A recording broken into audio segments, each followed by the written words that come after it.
একসময় সবচেয়ে পছন্দের ফরম্যাট ছিল ওয়ানডে। বড় দলগুলো মুখোমুখি হলেই যেন বাড়তেই উজ্জীবিত হয়ে উঠত বাংলাদেশ। মাশরাফি, সাকিবদের হাত ধরে একযুগে ওয়ানডেতে যে আস্থার জায়গা তৈরি হয়েছিল তা যেন এখন ধীরে ধীরে ভাটা পড়তে শুরু করেছে।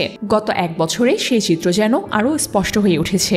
সোমবার 5 মে আইসিসির প্রকাশিত নতুন একদিনের আন্তর্জাতিক র্যাঙ্কিংয়ে এক ধাপ পিছিয়ে 10ম স্থানে নেমে এসেছে বাংলাদেশ, যেখানে আগের মতোই টেস্ট ও টি-20 সংস্করণে 9ম স্থানে অবস্থান করছেন টাইগাররা। কিন্তু ওয়ানডেতে এমন অবনমন দলের সাম্প্রতিক পারফরমেন্সের হতাশাজনক ধারারই প্রতিফলন। আইসিসি জানিয়েছে, র্যাঙ্কিং হালনাগাদ 2024 সালের মে মাস থেকে বর্তমান সময় পর্যন্ত ম্যাচগুলো শতভাগ ও আগের 2 বছরের পারফরমেন্স 50% বিবেচনায় নেওয়া হয়েছে। এই নিয়মেই বদলে গেছে চিত্রটা, কারণ গেল এক বছর ধরে বাংলাদেশ যেন ওয়ানডেতে মুখ থুবড়ে পড়ে গেছে।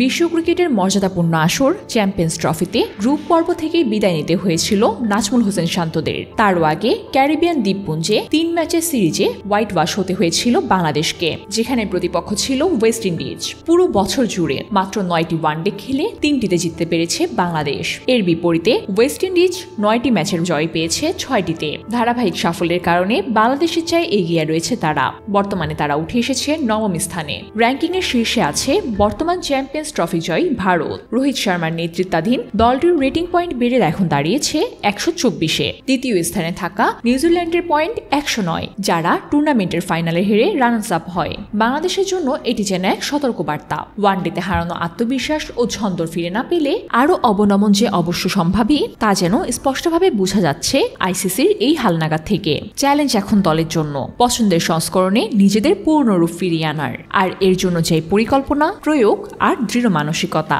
আর তা না হলে র্যাঙ্কিংয়ে জায়গা ধরে রাখাটাও কঠিন হবে বাংলাদেশের জন্য।